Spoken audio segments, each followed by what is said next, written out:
Well, looks like someone's having a party out there. Let's get out of here. Clear the landing pad. Yep, you got it. Whoa! How about they get clear first? Alright, let's just take her out nice and easy. Oh boy. You'd think they'd have built these entrances bigger. That alarm goes off every time. Whoa, hey, watch it! Oh, come on! Tell it to that guy. Jeez, I'm so out of here. Boom! Hey, check out this thing I put together in my spare time. Might make this trip quicker too. Inside looks like a simple game. Fairly standard controls without photorealistic graphics. But even without the flair of a AAA title, every aspect of Inside is thought out and cohesive. On the visual side of things, the game is mostly monochrome, except for the faded red shirt of the player character and the orangey red lights that appear in the levels, making the game appear visually simple. But it's still a creepy horror game, and much of the horror lies in the details. The most obvious manifestation of the adrenaline rush that horror games tend to elicit is the timing of in-game events. Linger too long and, well,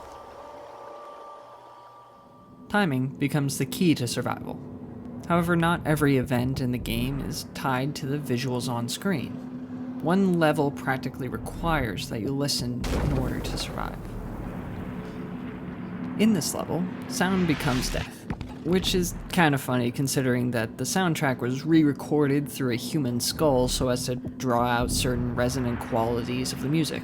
Anyway, in this level, sound moves from the background as just another element of the atmosphere to the foreground as a mechanic that impacts the player character. Now sure, sound is being used to alert the player, like here,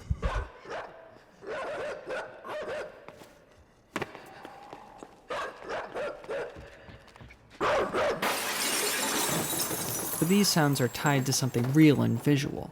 A dog barking is a dog barking. It's not as abstract as an unseen wall of sound that blasts the character apart, rattling the screen and the environment. Usually sound doesn't have much impact on the character.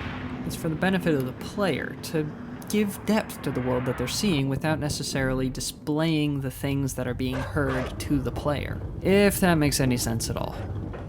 Now, speaking of mechanics, the main one of this particular game is controlling the husks of NPCs and using them to solve puzzles. These husks are just mindless bodies with an idle animation, but don't otherwise interact with the world on their own. It could be argued that this is actually the basis of every game ever made, since you, the player, are taking over the bodies of characters that have no real agency of their own. It's Orwellian in a way, since the player is telling the character what to do and how to react, for the most part, sort of. But I think I'll leave the whole taking over people body snatchers thing for another time.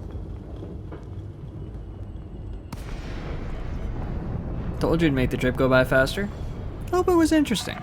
But hey, what do I know? I'm just a glorified courier. Anyways, gotta drop all this wine off. I'm sure you've got better things to do than listen to me ramble all day. Take care. Hope you'll fly with us again sometime.